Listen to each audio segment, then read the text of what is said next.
All's volume up and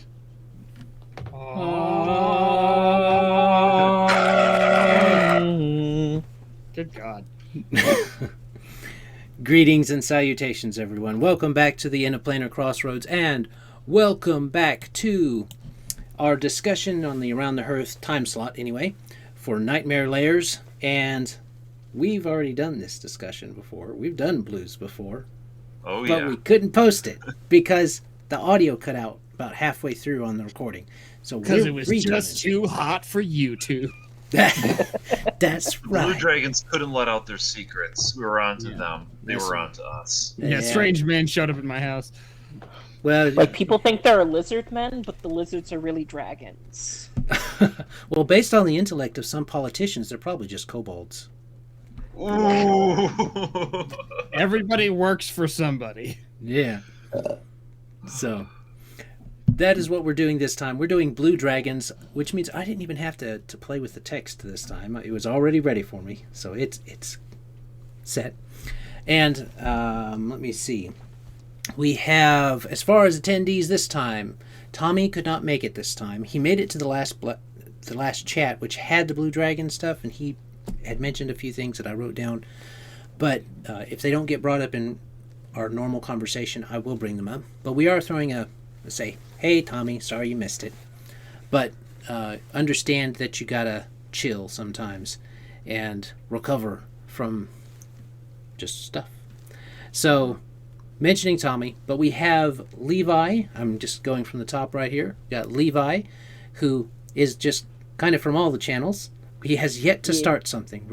He's gonna get something started eventually, so we'll have him plug in something. And we have Zachariah, who is representing Avenue Studios. He plays Tiri, and probably if they do some other one-shots, he'll play other things on their live games. So that's good. And we have Canada represented by Connor and Kane. So Connor is, let me see if I can point right. Yeah. Connor is Kane's longest running DM, I think. That is correct. Okay. And seniority. Considering that he contributed the beautiful gem that was the Chad Dragon on the Green Dragon episode, we invited him back, so he's on the Blue and Black Dragon discussion too. So yes, today Connor Teasdale is presented to you via nepotism. Yeah. I mean, what else am I? Fair enough. You're our favorite buddy. You're somewhere. Nepotism. Yeah, fair. Yeah, that's true. Doesn't nepotism apply specifically to family members, though? I mean, but we're all like family here. That's what companies tell you when they want to get you to do stuff that you don't want to do. I mean, look between Kane and I here. What's the difference? There isn't. We're basically the same person. Yeah. Well, one of you has glasses, which Who has raises your glasses? IQ by 2. So. Oh, yeah. Especially if you're doing Fallout lore. Oh, who's who now, sir? Hey, we can't handle 2 Kanes. We can't handle 2 Connors. Somebody's got to be glasses. All right. Well, I've got the weaker prescription. So oh yeah, no, I'm blind as fucking bad. That's pretty funny, though. All 4 of us. Levi, you don't have glasses, do you? I wear glasses. See, everybody's got glasses. All right. This Almost is just like sitting in front of a computer, being nerds for most of our lives, does something to that. Yeah. Oh, I didn't have Especially during the to do developmental years when your afford eyeballs those. only get used to looking so far ahead of you. no comment. No comment. All right. So we better get started on it, or we're just going to keep talking the whole time. We're supposed to be talking about a specific subject, which is Blue Dragons. So, as we usually do, starting off with some basic facts about dragons. They start from 0 to 5, which is a wormling, all the way up to 1,200 years or older for the great worm, so you're dealing with a long portion of time. As we say each video, remember the kobolds. Remember the kobolds when dealing with any dragon. So, basic information for blues. Their main enemy is brass dragons. They really don't like brass dragons all that much. Yeah. Except for everyone else. Have you ever used a brass dragon in your games? I don't run games, Connor, because I'm... Chicken. Have you ever bumped into a brass dragon? I'm afraid of telling stories that people won't like. Word. I'm afraid of that too. I just know they will love it. Oh, see, that's the truth of it. That's how GMs work, right? Right? Yeah, you do. I'm afraid of telling a bad story, but I don't know how to tell a bad story. Oh, I don't know about that. Says That the one is that's true. played in The those Goblin stories. Camp, but Yeah. All right. Their favorite habitat is deserts, usually. Favorite treasures tend to be things like, and we're talking mainly about blue dragons from the Pathfinder and the D&D kind of world set, but they can apply to other dragons as well. In fact, you can leave comments below on the way you twist dragons around in your settings. Favorite foods tend to be meat from animals like camels, and they kind of like snakes and lizards, but they'll eat plants only when they have to. And Tommy mentioned that he read somewhere in some lore that they could even eat sand to sustain themselves. that was me. Oh, Connor. One of y'all No, did. they've been known in extreme situations to just take up big old mouthfuls of sand. Apparently, they can digest silicate. So, I mean, I could see how that could nourish their bones and, the material parts of them, the hard mineral parts of them, like their scales. But the soft tissue? I don't know. not a clue. But apparently, They're dragons. We're already talking about an imaginary animal. I mean, it really brings to mind the question of, we all know that they can swim through sand like bullets or land sharks or whatever. So the question is, are they digging, or are they just going with their mouth open and doing a human centipede situation and going in one end and out the other as they go? like a conveyor belt, an inner conveyor belt of sand to propel them, like a reverse tank tread or It's coming something. out that hard. Never get I'm behind sure a there's blue a dragon. gnome out there that wants to find That's the answer to it. never ever want to be in the desert ever for any reason. Everything you're walking on has been pooped out by a dragon at some point. I mean, to be fair, that's true of any type of soil you walk on, except the dragon part. Yeah, but that's old, and I don't have to think about it. To expand a little bit on the environment, blue dragons in most settings are also well known for making their lairs either near or within human settlements or mortal settlements, whatever. Yep. They are social creatures. They are illusionists, they're tricksters, they like to manipulate, and having a population of people at their disposal is just aces. It's especially true for them because they, when they have their eggs after they bury them in the sand and let them hatch out, kind of like ostriches, I guess. The wormlings are educated by usually both parents, and they educate them in draconic society and what's expected of them and different things like that. So. See these other colors? They suck. See this red one? He's scary. He sucks and he's scary. See that black one? He sucks and he's a loner in the swamps. You don't have to worry about him. See, but we'll talk about him next episode. They must have other tutors, right? Because if they're instructing their wormlings about draconic society, who's coming in to help them manipulate the societies of mortals that they set up shop in? Well, most blue dragons... Whoever they want. Sorry, somebody else was there. Yeah, whoever they want. They manipulate people. They will find the tutors. They'll find the craftsmen. They'll find the tutors to bring to their younglings and never let them leave. I mean, yeah, once they you're change shape to look like a human child to start learning about society. Can you imagine if you're like I said, blue dragons always make their like to make their lairs in human societies. they tend to be at the head of like thieves guilds and rings and underground societies and such like that. Can you imagine being a guy brought in as a teacher? You think you're going to go train some like underprivileged youth or something, and you go in the classroom and it's just a bunch of blue lizards looking at you. Yeah, I'll turn around to look at you at once too. It's like And they look hungry. Oh, I need to leave. Kobold I need to Academy. leave now.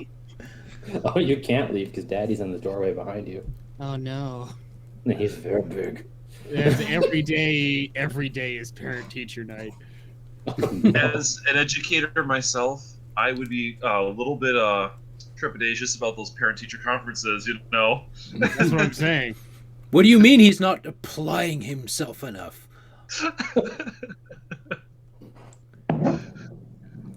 Well, that goes into the idea of their favorite treasures are sapphires, secrets, and skilled servants. So they like the green dragons, which if you're having to deal with dragons, probably try to deal with the green chromatic ones. Try to deal with a green or a blue, because the reds, the whites, and the black dragons, they tend to not be very nice. But you can see how that desire for non-material things would really allow you to better, or not necessarily better, but easier to get into their good graces by offering them some secrets or offering them a skill or or some kind of thing that they would want done for them. Mm-hmm. And as we've been sort of like looking at the sort of tropes and the bell curve upon which you might place a dragon's behavioral norms, like the white and black dragons are definitely like on a spectrum of antisocial personality disorder, and the greens and blues, by my notion, are very clearly just narcissists. See, Yeah. I heard the and I was like, he's either gonna say narcissist or nerds. Both can No, apply. not the Chad Dragon. The green Chad Dragon's definitely not a nerd. The green Blue Chad dragon's Dragon a also nerd. likes to just read. I know, but how dare you call him a nerd? That's true. You don't get to call him a nerd. That's I guess is what is being said. Here's a question: did you ever play No More Heroes? Yes. Yeah. Would you say that character's a nerd, despite how athletic he is? I feel like he's athletic because the plot demands it of him. Not Also, he's a because... fucking nerd. It's just part of his nerddom required him to be athletic. Dude's gonna kick me We off the team. chose our nerddom to be pen and paper, so we sit at a table getting fat. But Hey, whoa, hold on. If you told me I could have a fucking laser katana and all I had to do was fight some gangsters in an underground parking lot and do 45 squats every day, I'd be fucking on that, dog. you can, Kane. It's just it's not legal. But Where's the laser sword? Connor, where's the laser sword? Well, Kane, make the laser sword. I don't. Electricity is scary magic. That is true. speaking of, yeah. So the black dragon, the blue dragons, with their layers, Tommy actually brought up.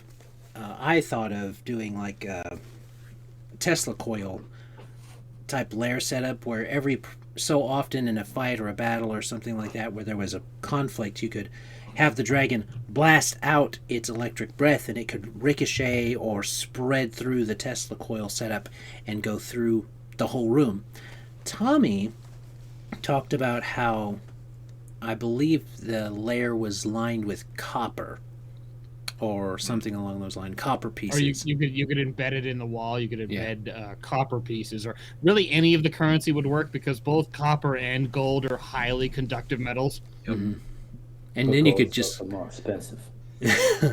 you could just coat the You're a dragon. You could coat the entire layer in electricity. Then that'd be If your really currency, if your currency goes up to Electrum, I mean, you Who the could fuck use is that as Electrum? well. But I mean, at that point, you're really showing off. Well, Yeah, but I have to question: is how conductive is platinum? Like how really ostentatious- really good. Extraordinarily. It's better than gold. Okay, so if you are if you're a dragon and your whole thing is just being wildly ostentatiously displaying your opulence at every possible opportunity, if you layer your walls in just like melted platinum coins, not only can you effectively electrify the entirety of a chamber at will with your breath weapon, but also walking into that room must just be like awful on your eyeballs. But the same thing is, platinum's nice and all, but you got to use electrum because first off, it's already blue, so you got the aesthetic. It's called electrum, and nobody else wants it, so there's a lot of it. And of all the dragons that it could appreciate puns, it would be the greens and the blues. So yes, that's fair. The reds would probably just fry you if you tried to pun. So they'd laugh, but they'd kill you. One of the ideas I'd like to introduce to the lair setup is that blue dragons are also illusionists and mystics. So when you're walking in here and you see this beautiful metallic display, you can't actually trust everything that you're seeing anyway. They could do things that are surreal and disorienting to you. One of the things I thought is mirror play throughout it. Perhaps the left half of the room just mirrors the right half. You can't actually see except the half that you're in. Or perhaps things are reversed. There is no floor. The floor looks like sky. That's things that, to the dragon, it doesn't bother at all. It's its lair. It can build its own aesthetic out of it. But that doesn't mean it has to make sense to a mortal. So what if the interior of the room is set up like an infinity table? Exactly. Where all of the corners are, like, the room is dimensioned in such a way that all of the corners are, like, reflecting themselves. Over and over. Just over. Recursively over and over and over and over and over and over and over again. Well, at least you think that, but one row is just a bunch of doppelgangers.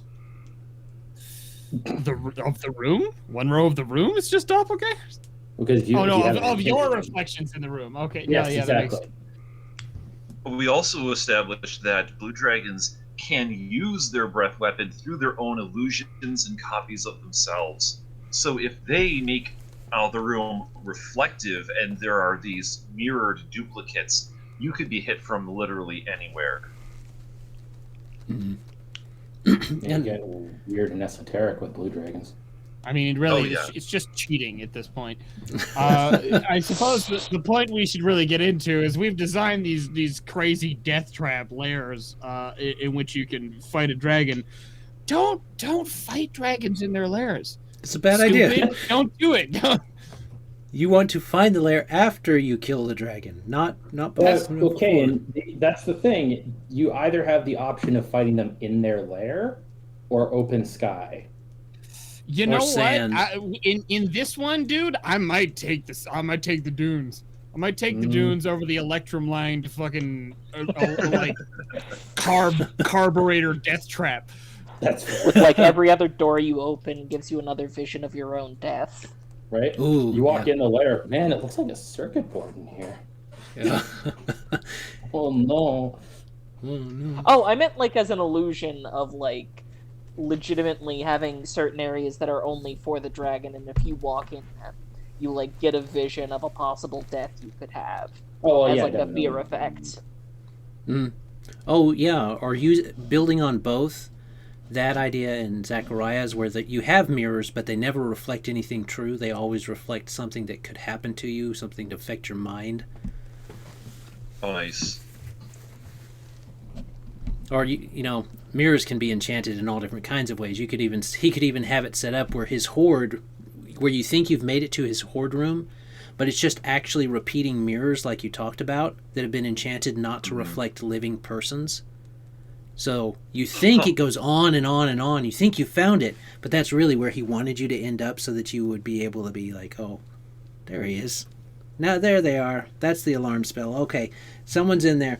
Send in the kobolds. Send in the kobolds with electrified, gnomish, enchanted, electrified jackhammer, hammers or something. All of the blue kobolds just have to be like artificers and scholars, right? Yeah. Like if out of all of the dragons to like keep their koboldic like legions in check, like they're the ones that go to wizard school. Like that does also imply Right place. They're educated. God damn it. Yeah, that They does take shock also. trooper literally.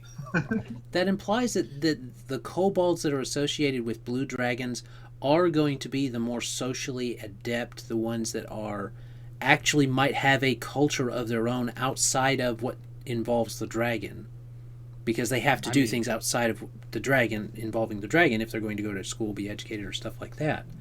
Yeah. And run schools. And run schools. Wait, They might be the dragon's personal accountant. So from That's true. From the perspective of actually statting this stuff properly, Blue Dragon doesn't have like infinite illusion abilities. So having the whole layer be time well, and artificers.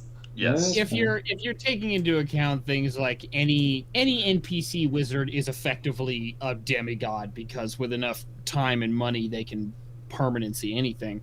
Fair enough. I mean, you can set stuff up in a room, but even that's going to have limitations. Nobody, you say on one hand you can think of anything given enough time and resources, but on the other hand, are you gonna? Exactly. Well, also, you're an immortal dragon. Like, you got time. You're gonna get lazy a little bit. You got other stuff to do. You know, you got to catch up on all your Netflix shows. And pretend that you're not a dragon. You know, when you're thinking of all the death traps and things that the dragon can do, remember that the villain doesn't always have to play min-max to the player's death. They have other interests and things too. Like, blue dragons are often the most cosmopolitan. So in addition to lining things with these precious metals, I mean, it also probably looks really suave.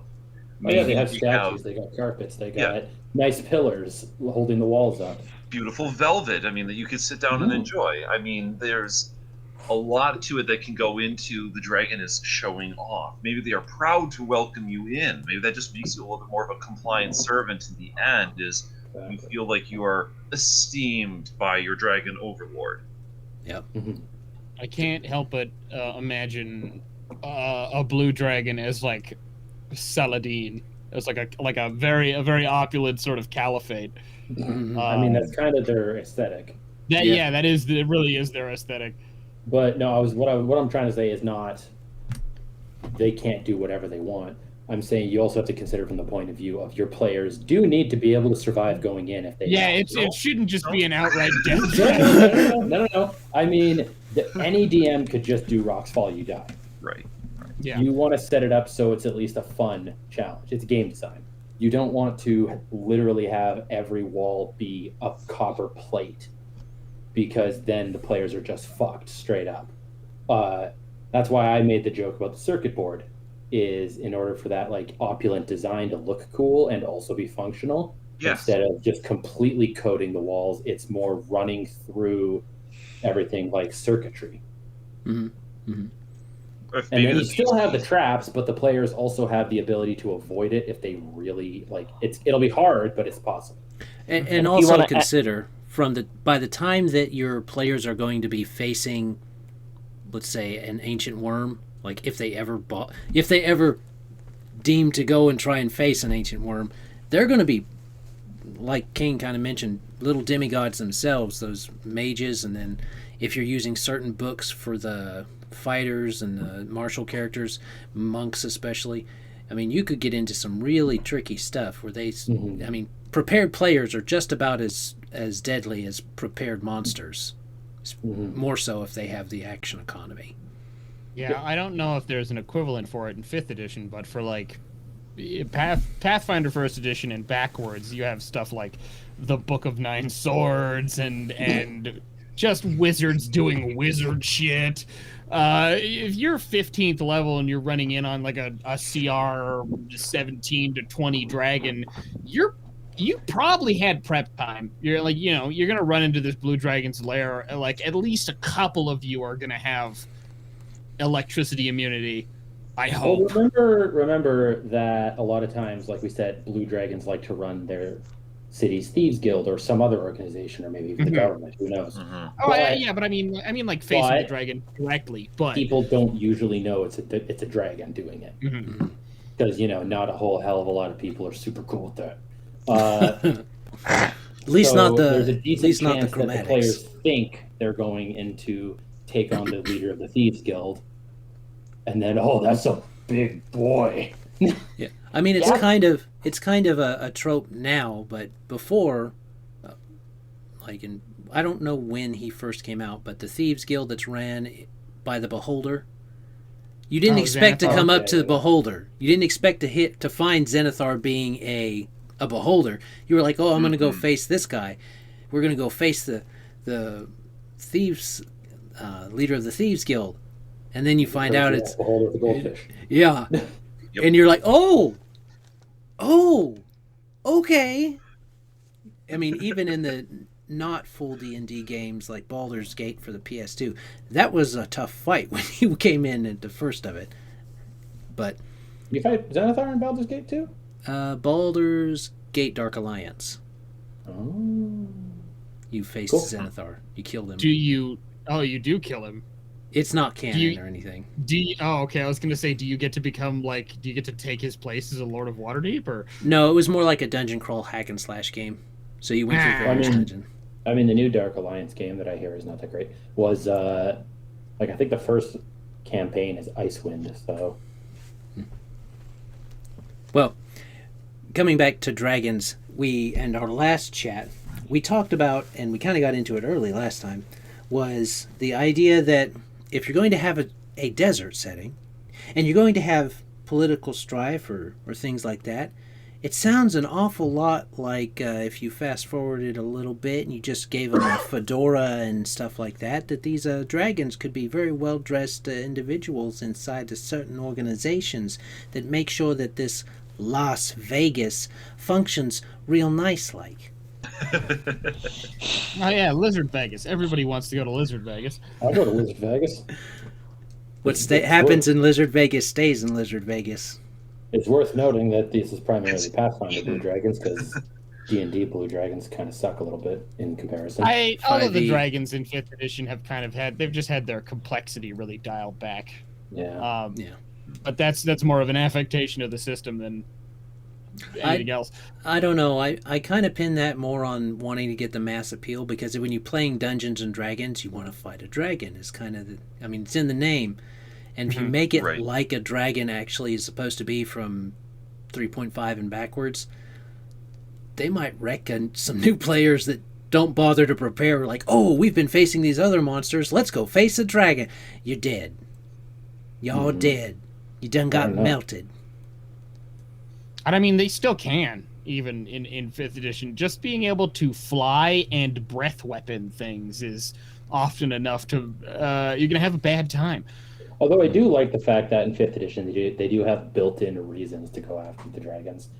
Because like an ancient dragon in 5th edition, the region surrounding their lair is fucked up.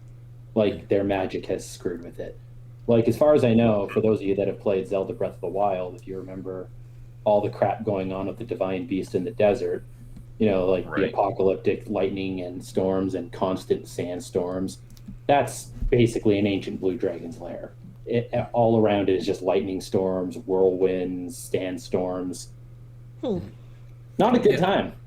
Yeah. Yeah. The ones in Pathfinder do a similar thing, but it's not perpetual like it is. Oh yeah, no, it's conscious for them.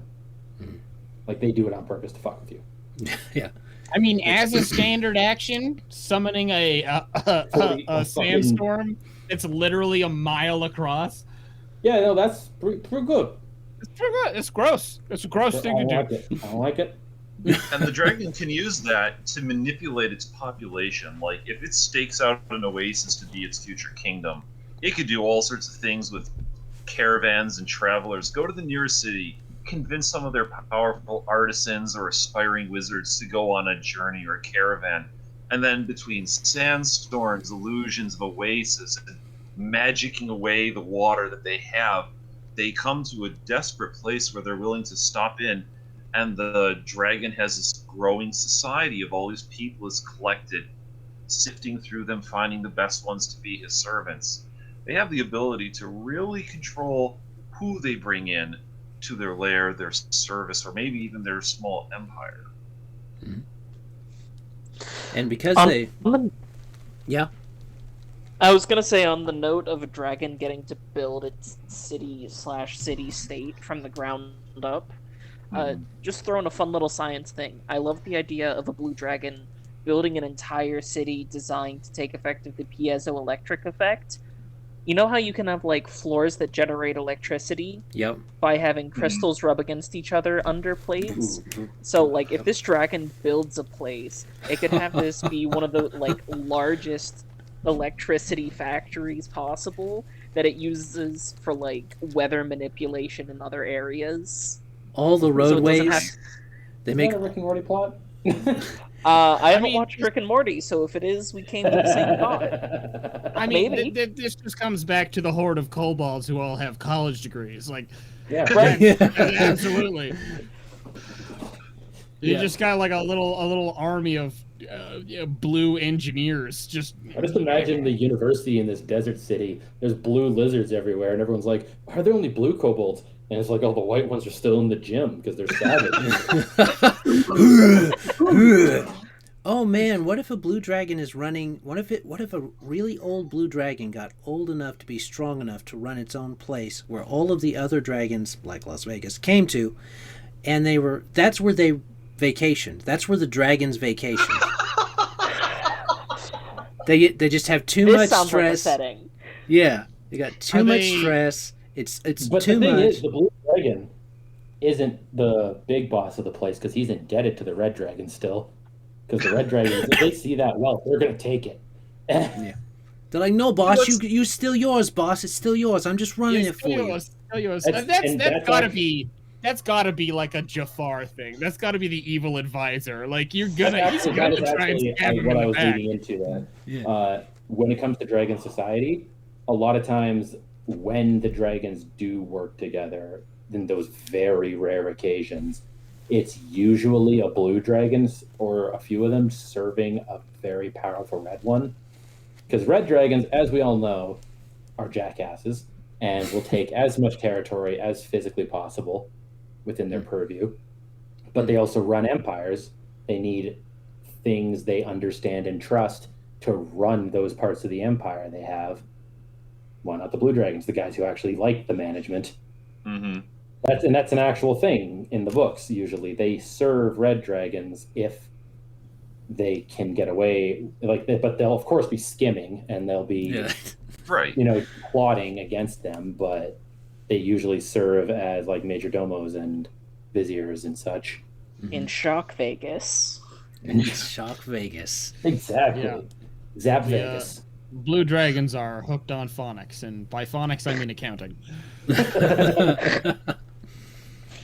There's also the idea that if a younger one wants to kind of keep a lower profile but still wants to build up a dependency upon it, disguising itself as some kind of wish-granting thing through all of its machinations. Like if it pretends to be a genie, well, it can be a djinn of any type, which means it could actually pretend to be a djinn that's weak to electricity, so that if anybody does if one of these adventurers do try to come in and attack it, it'll just know that, oh, these guys are trying to attack me, I'm immune to electricity.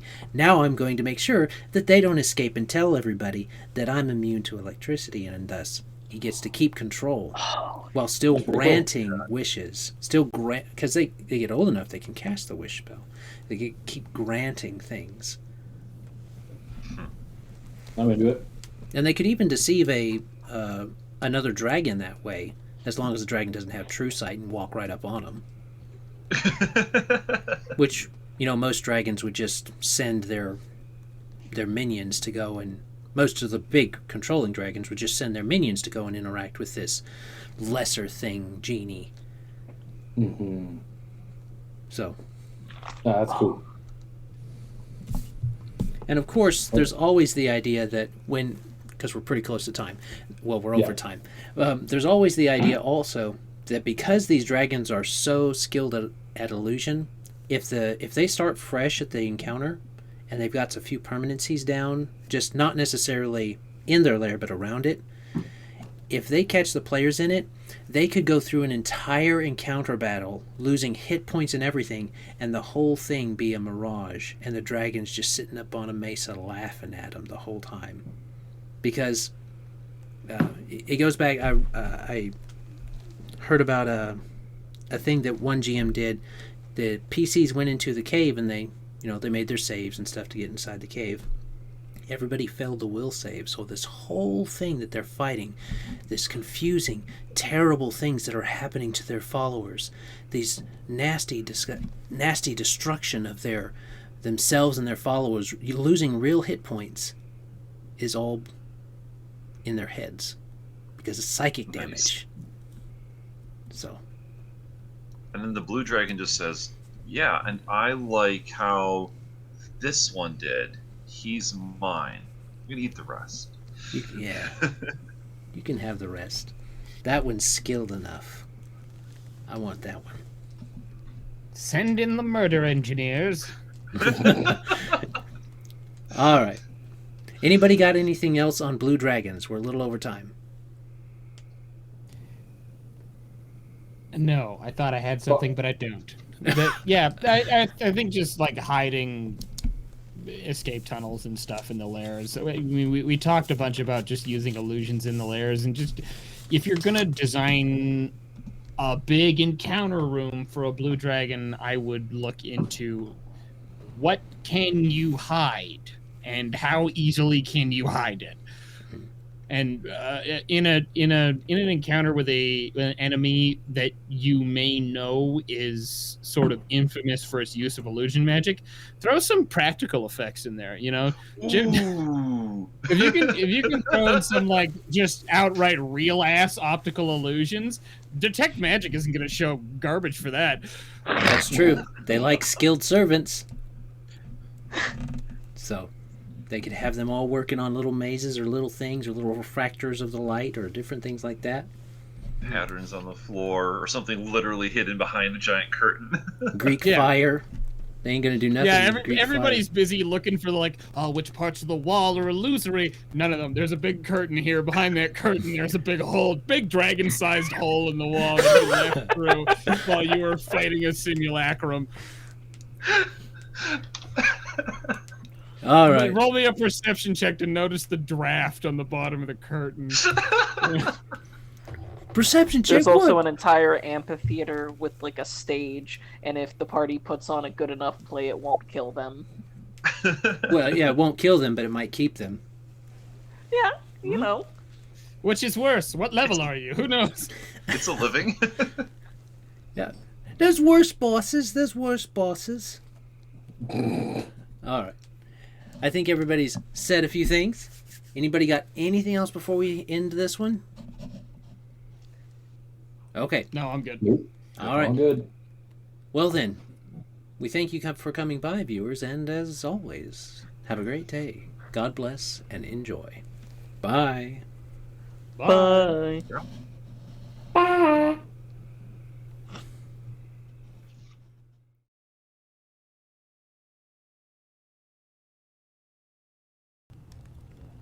That's true. Greetings and salutations, everyone. Welcome back to the End of Planar Crossroads, and welcome back to our Around the Hearth, where we talk about different things. This time we're talking in our Nightmare Lairs series about blue dragons and their lairs. Now, housekeeping from before. Housekeeping from before. On the Green Dragons video, I forgot to mention what their favorite treasure was. It is mementos of particularly exciting victories from the past and such. Yeah, like that touchdown they ran once when they were in high school football. That joke landed so much better off camera. They still got their jersey up in the closet. It's still funny.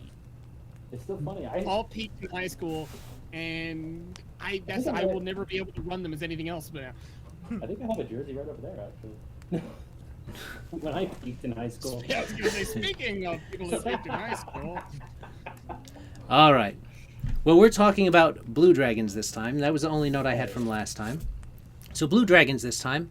I forgot to mention who everybody was here last time. So this time we have Kane and his friend Connor, who has been his DM for a long time. And then we have Zachariah representing Avenue Studios. Howdy. And Black Dragon Gaming with Tommy. That's me. All right. I don't know why it came in my head, but it just landed like, oh, it's Adam from the IOPC, Tommy from BDG, someone from Avenue Studios, and Kane and Connor from Canada. From Canada. We represent the representing entire, the country of Canada. The entire country and all of its creative juices. Heaven help Canada. Yes, truly, we are creatively bankrupt.